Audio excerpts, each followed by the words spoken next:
My fiancée said, "I can't marry you. You're just a teacher, and my friends' husbands are all executives."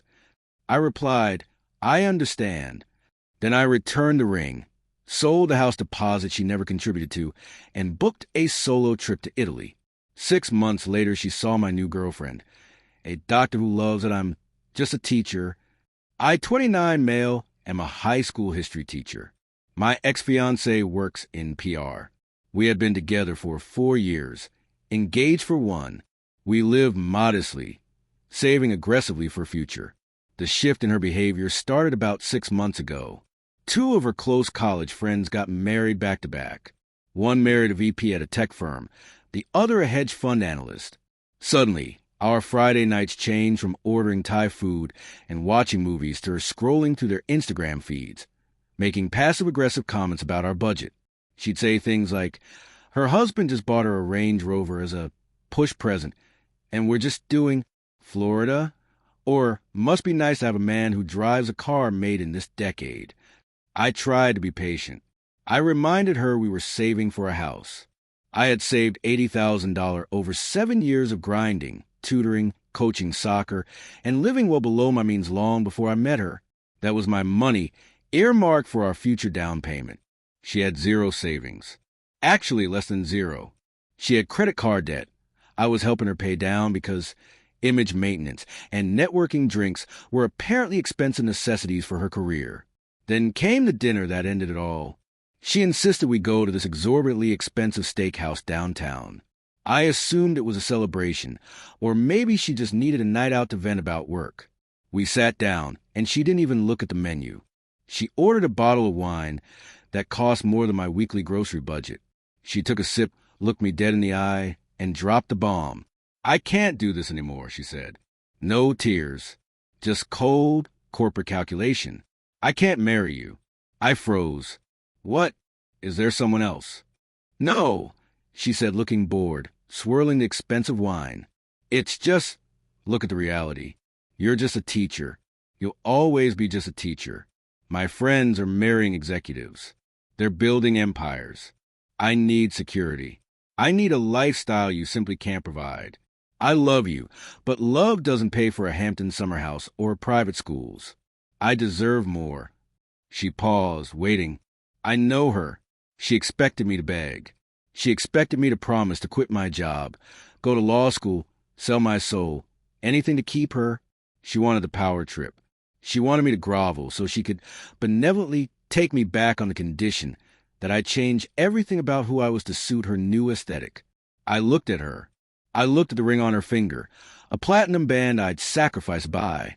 I looked at the woman who knew I spent my nights grading papers to make a difference in kids' lives, and saw her dismissing my entire existence as an insufficient bank account. The waiter approached to take our order. "I understand," I said. Her smug expression faltered. "You what?" "I understand," I repeated calmly. "If I'm not enough, then I'm not enough." Transaction declined. I stood up. I put a $50 bill on the table for my share of the wine I hadn't touched. "Wait," she stammered, her script falling apart. "We haven't ordered. We need to talk about how we handle the separation, the wedding deposits, the house money." "There's nothing to talk about," I said. "You broke the engagement. That means the deal is off." I held out my hand. "The ring. Now." "I'm keeping it," she snapped, clutching her hand to her chest. "It's a gift for my emotional distress of wasting 4 years. Actually," I said, leaning in, my voice low but hard, "in this state, an engagement ring is a conditional gift contingent upon the marriage taking place. You just stated with witnesses that you are refusing to marry me. The condition is not met. Give me the ring, or I file a civil suit for conversion and unjust enrichment first thing Monday morning, and I'll add the legal fees to the judgment. Do you really want a public court record showing you were sued for theft?" She looked around. People were staring. Her reputation, her precious social standing, was at stake. She yanked the ring off her finger, scratching herself in the process, and slammed it onto the table. "Fine," she hissed, "but don't expect me to move out until I find a suitable place." And I expect you to cover the rent. Until then, since you're abandoning me. Also, we need to discuss the $80,000. I help you save that by emotionally supporting you. Half of that is mine. I laughed. It wasn't a bitter laugh. It was a laugh of genuine disbelief at her audacity. The lease expires in 3 weeks, I said. I'm not renewing. I'm moving my stuff into storage tomorrow. As for the money, it's an account in my name only, accumulated before you and I even met. You didn't contribute a cent. In fact, you drained resources. You get nothing. I walked out of the restaurant into the cool night air. I didn't look back, but I knew this wasn't over. People like her don't handle hearing no very well. The next 48 hours were a blur of efficiency. I took a personal day off work and packed my entire life. Since I was the one who paid the security deposit for the apartment, I contacted the landlord, explained the situation, and arranged for a walkthrough. When my ex came home from work that first day, half the apartment was empty. She went ballistic. "You can't just leave," she screamed, following me as I carried boxes to the truck. "I can't afford this place on my own. You have to pay your share until I find a roommate." "I paid the rent for this month," I said, not breaking stride. "The lease ends on the 30th. You have 28 days. Good luck." Then came the dirty tricks. She realized the $80,000 house deposit wasn't something she could just guilt me into handing over. We had been looking at houses, and we were days away from signing a contract on a new build. I called the builder immediately and withdrew my offer. Since we hadn't reached the earnest money stage yet, I lost nothing but time. When she found out the house deal was dead, she went nuclear. She sent me an invoice, literally an invoice created in Canva, for $40,000 for consulting fees regarding lifestyle management and emotional labor. I blocked her number. She escalated. 2 days later, I was called into the principal's office. My principal, a stern woman, looked uncomfortable. "We received an email," the principal said, sliding a printout across the desk, "from an anonymous source, claiming that you are bringing unstable domestic drama into the classroom and that you've been using school resources to solicit illicit substances." My blood ran cold. The email was anonymous, but the phrasing was pure PR speak. Solicit illicit substances was a twisted reference to a joke I made once about needing coffee IVs. She was trying to ruin my career because I wouldn't pay her a severance package for a failed relationship. This is retaliation from an ex-fiancée. I said, keeping my voice steady, "I can provide character references, drug tests, whatever you need, but this is slander." I didn't stop at just defending myself. I went on the offensive. I contacted a lawyer friend of mine. We drafted a cease and desist letter, not just for defamation, but specifically for tortious interference with business relations. In our state, intentionally interfering with someone's employment through false claims is actionable. We didn't send it to her apartment. We sent it via certified mail to her office. I knew her boss, a notorious micromanager, opened all certified mail for the firm to ensure no lawsuits were slipping through the cracks. She called me from a burner number 4 days later, screaming, "You got me written up. My boss thinks I'm a liability. How dare you? You tried to cost me my teaching license." I said, "If you contact my school, my landlord, or anyone I know again, I won't just send a letter. I will file a lawsuit for damages, and I will subpoena your work emails to prove you did it on company time. Do not test me." Silence. Then she hung up. With the threats neutralized, I had one last piece of business. I took the platinum engagement ring back to the jeweler. Because it was a custom setting, I took a loss, getting back about 60% of what I paid. I didn't care.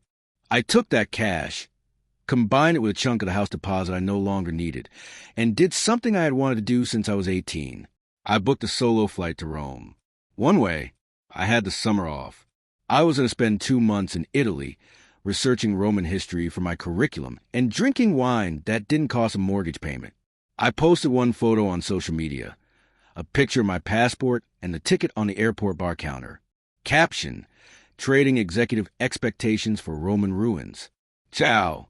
I unfollowed her, blocked her friends, and boarded the plane. I felt lighter than I had in years. I thought that was the end of it. I thought I'd never see her again. 6 months later, I was back in the States, refreshed, tanned, and surprisingly, in a relationship. While in Florence, I met a woman in a museum. She was arguing with a tour guide about the historical accuracy of a Medici reference. I stepped in, backed her up with dates, and we started talking. Let's call her my girlfriend. She was brilliant, funny, and kind. She was also a pediatric surgeon, though she didn't lead with that. She led with her love for 80s synth pop and gelato. When I told her I was a teacher, she didn't ask about my salary.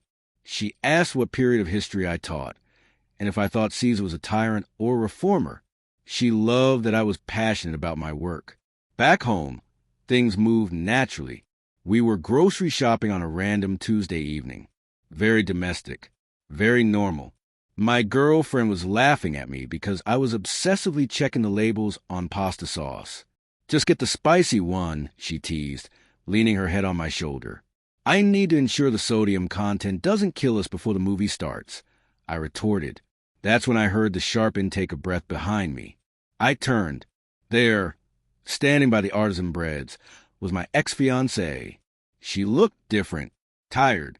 Her hair wasn't perfectly blown out.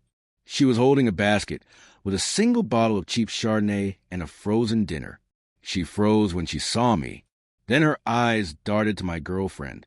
My girlfriend was wearing scrubs because she'd just come off a 12-hour shift, but she still looked radiant. My ex's eyes narrowed.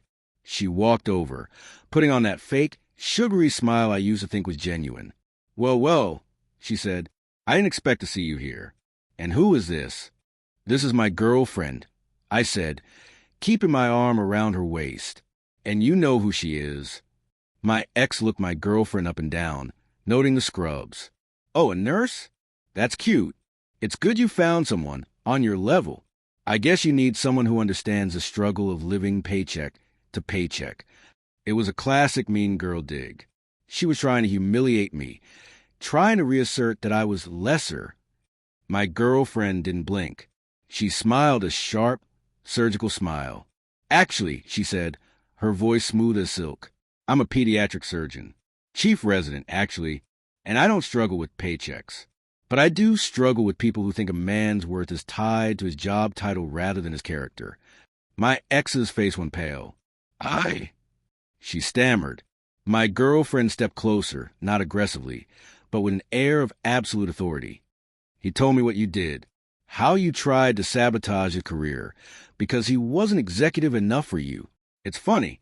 I spend all day fixing hearts, but it seems you're the one who's missing one. My ex looked at me. Then she looked at the expensive watch on my girlfriend's wrist, a gift from her parents for completing her residency, and then back at her own empty hand.